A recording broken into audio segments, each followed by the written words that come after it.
Welcome to the Deep Dive. Today, we're delving into a truly impactful personal story, one that unravels the complex interplay of life choices, immense suffering, and ultimately a profound transformation. It's a compelling and, yeah, at times really heart-wrenching narrative. We're drawing from an audio source titled 192609 Case Study, and which translates roughly to Hating Alcohol So Much. Right. And this unique case presents a detailed personal journey, followed by a very in-depth karmic analysis. That's right. Our mission today is to understand the intricate connections between actions and their consequences through the lens of this individual's life. We'll be extracting crucial insights into the law of karma and the incredible power of personal change. Yeah, definitely. Get ready to explore some surprising facts and some profound wisdom. Let's begin to unwrap the layers of this extraordinary life. Okay. Our central figure in this deep dive is a woman we'll refer to as the daughter. Her story starts, interestingly, in Sweden. She was an elementary school student there back in August 2005.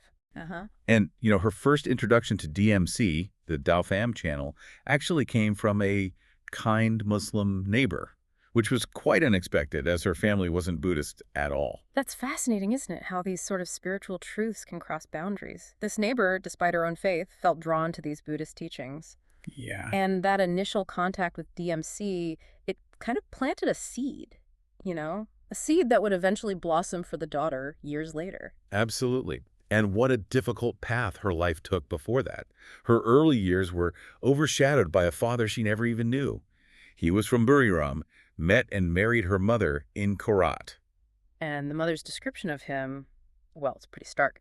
A severe alcoholic, hung out with other drunks, apparently regularly stole alcohol too. It wasn't just like a drinking problem. When drunk, he'd become intensely violent, Right. destroying things in the house, Right. and Yeah. repeatedly beating the mother even while she was heavily pregnant with the daughter. That's just awful. And there's one incident that's particularly shocking. Yeah, this next part, it's tough. While heavily pregnant, the mother was kicked by the father and actually fell into a canal beside the road. Oh my goodness. Hard to imagine the terror. Right. Thankfully, the mother's brother intervened. He shot the father in the leg. Which caused him to flee. Yes, he fled and never returned. But that event, understandably, it ignited the daughter's deep-seated hatred for alcohol and anyone who consumes it. You could absolutely see why that deep aversion to alcohol becomes this core thread running through her entire life, rooted in just direct, severe trauma. And her mother's story is equally harrowing. She was originally from Laos, had fled war with her brother to Ubon Ratchathani in Thailand before settling in Korat. And initially, she was actually quite successful, wasn't she? A vegetable and fruit farmer, a vendor. Yeah, she even managed to build her own house. But all that hard work, all that wealth, Yeah. tragically squandered by the father because of his drinking. Exactly. It left the mother impoverished, and not just poor, but scorned, ridiculed by neighbors. They called them the ghost goblin drunkard family. Which sounds just awful. And in that cultural context, it's not just name-calling, right? Yes. It's deeply shaming, like marking them as complete outcasts, almost like they were cursed. Totally. And even her own brother, the one who shot the father because he hated the guy, even he refused her proper shelter. Really? Yeah, he only allowed her to stay in this, dilapidated, rusty, tin-roofed shed on his property. We're talking 20 sheets of tin, lots of holes, no electricity. Wow. Just basic survival must have been a struggle. Absolutely. The mother endured extreme hardship, raising the daughter alone, often begging for food from neighbors or small amounts of money, like 5 or 10 baht, from her nieces and nephews. And that often came with tears and taunts, the source says. Yeah, just adding insult to injury. And then, overwhelmed by it all, the mother, sadly, started drinking herself, this herbal liquor called yadong. Yadong. That's a traditional herbal liquor. Sometimes people drink it thinking it has health benefits. Right, the irony. But for her, it became an addiction. Pulled her into the same cycle that wrecked her family. She tried to work, selling sticky rice, curried fish innards, stuff like that, but her drinking meant the income just wasn't enough. And ultimately, she died at 65 from liver cirrhosis, directly linked to the alcoholism. It's such a tragic cycle. The daughter's youth, then, was predictably troubled. Poverty meant no friends.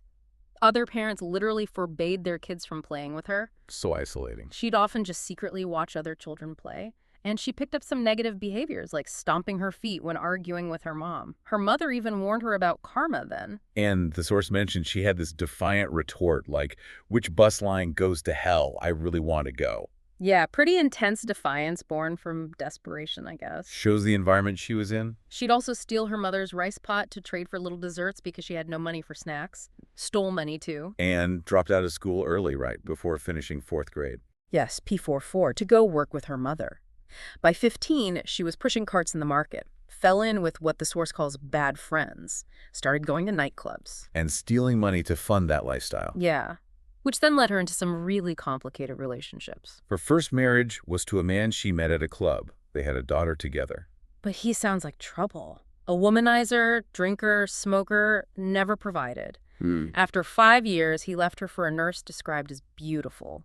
The daughter was heartbroken naturally. She raised her child for a while until his parents, the husband's parents, took the granddaughter to raise. Okay.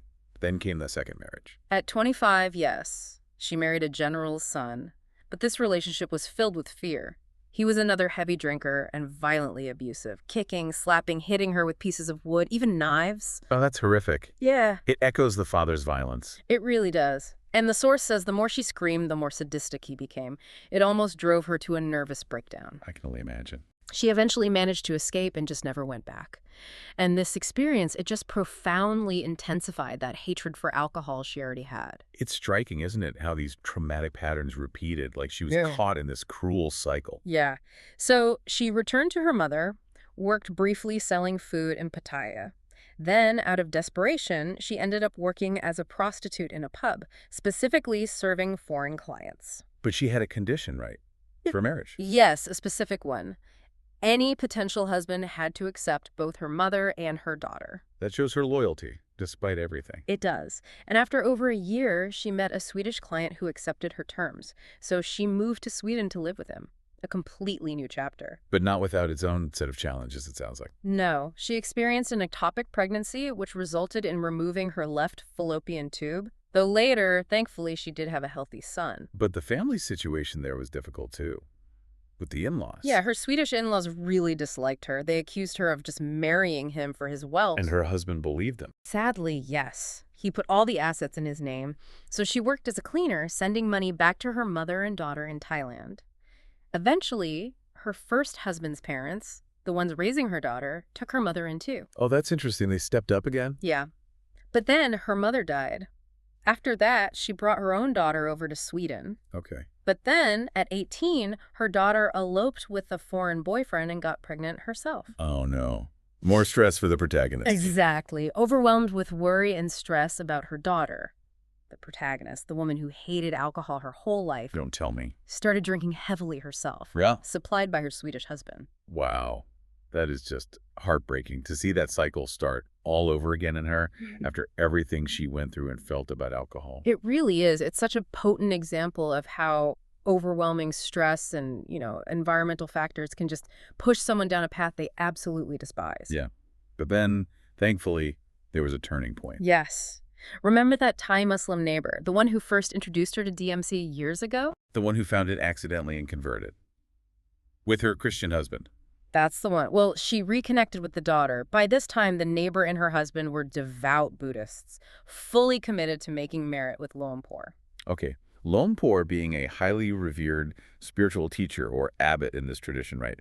Central to merit-making practice. Exactly. So the daughter, despite being, ethnically Buddhist, she felt this sense of shame that these converts were inviting her to make merit. Interesting reaction, but she was intrigued. Yes. Intrigued enough to watch a DMC CD. The source is very specific. For less than 30 minutes, not even half an hour. And that short time was enough. It was transformative. Immediately, she collected every bit of alcohol in her house, packed it away, contacted the nearest Dhammakaya center, which was in Belgium, and started personally tuning into DMC. Wow, that's a powerful, immediate shift. And Dhammakaya, just for clarity, refers to that inner state of peace, of enlightenment, attained through deep meditation in this Buddhist tradition. Right. And she found profound joy, real understanding, learning about the truth of life and the law of karma. She expressed deep gratitude and committed fully to making merit with Luang Por. A huge turning point, moving from that deep suffering towards seeking spiritual clarity and solutions. Her life story alone is incredibly powerful, isn't it? A testament to resilience, but also showing the devastating impact of addiction. Absolutely. But what really makes this deep dive unique and what drew us to this source is that next layer. It asks why. Why did these things happen? And it offers answers through the lens of karmic law. Exactly. It goes beyond the surface events. So let's start with the very first tragedy, her father's disappearance. The source digs into the karmic threads behind that. What does the analysis say about his fate? Well, the source explains his being shot was due to his immediate current karma, the severe alcohol abuse, the violence towards his pregnant wife. Okay, direct consequence. Mhm. And his fate after death. He did die, and the analysis states he immediately fell into the fifth grade hell. There, he's described as suffering, being force-fed hot, black acid by hell wardens. That's intense imagery. It is. And crucially, he can't receive any merit dedicated to him while he's there. It has to wait for him in the purgatory realms, called Yamalok, after he eventually escapes the great hells. Okay, so Yamaluk isn't hell itself, but more like a transitional realm, where good deeds can finally reach someone, offering a chance for a better rebirth once the heavy hell karma is exhausted. Precisely. That's a key distinction. And it seems that cycle of suffering continued intensely with her mother. Her life was just so tragic. What karmic reasons does the source give for her abuse, poverty, the ridicule, and her death from liver cirrhosis? It breaks it down. The abuse she suffered, particularly while pregnant. The explanation is that in a past life, the mother herself was a man who also abused his pregnant wife due to alcoholism. Wow, a direct mirroring. Yeah. And her poverty and the scorn she faced, that's linked to a combination of past karmas, associating with bad people, alcoholics, womanizers, gamblers, being stingy or miserly, having extreme arrogance, and a habit of verbally abusing others. So each negative trait had a specific consequence. Right. Stinginess prevented wealth accumulation. Arrogance led to a lower social standing in this life. And the verbal abuse she dished out came back to her as ridicule. Okay, that makes a certain kind of karmic sense. And her death. Her death from liver cirrhosis was primarily put down to her current life's alcoholism, but it was reinforced by residual karma from past alcohol consumption and also karma from killing animals for food in past lives. And her destination after death. Like the father, she also fell immediately into the fifth grade hell upon death, suffering similar torments. So merit needs to be continually dedicated to her so it can wait for her in Yamalok. This pattern of behavior and consequence across lifetimes is really stark here. It's a powerful illustration of how past actions can ripple directly into the present. Definitely. Now let's look at the daughter's own childhood karma. Why was she rejected, friendless? And what about her own actions back then? The stealing, the defiant language towards her mother, like that bus line to hell comment. You might think those were just reactions to her awful situation. Right. Understandable reactions in one sense. But does the karmic analysis see them differently? What does the source say about the consequences for her actions? It does see them as having distinct karmic weight. Her rejection as a child, linked to a past life where she was wealthy and arrogant, looked down on people, and verbally abused them. That karma resulted in her being rejected in this life. So the arrogance came back as social isolation. Exactly. And using abusive language towards her mother, that's flagged as particularly severe karma. The source warns that if this karma were to fully ripen, she could risk falling into the fourth great hell. And the suffering there. It's described graphically. Hell wardens using hot iron pliers to pull out and cut her tongue, slice her mouth, or pull out her teeth. Then after hell, rebirth as a hungry ghost with huge hands, but a mouth as tiny as a needle's eye, reflecting how she misused her mouth. That's terrifying. It really emphasizes that connection. The law of karma suggests the tool of the negative action becomes the source of suffering later. So how can someone possibly alleviate such heavy karma? The path given is consistent. She must completely abandon those past mistakes, diligently accumulate all types of merit charity, observing precepts, meditation throughout her life, dedicate merit specifically to her mother, and practice diligently to attain Dhammakaya. That inner state of peace and enlightenment. Yes.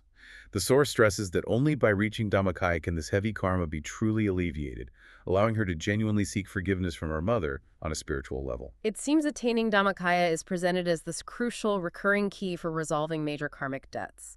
What about the karma from her stealing? The petty theft, stealing to go clubbing? That also carries significant weight.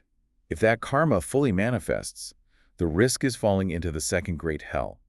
The suffering there is described as having hands cut off or intestines ripped out. Oof. And after escaping that hell, rebirth as a hungry ghost, but this time with no hands, arms, or mouth, and a constantly burning hot stomach. Intense suffering. And the solution is the same. Essentially, yes. Completely abandon the past mistakes, diligently accumulate all merits, charity, precepts, meditation, and practice consistently to attain Dhammakaya.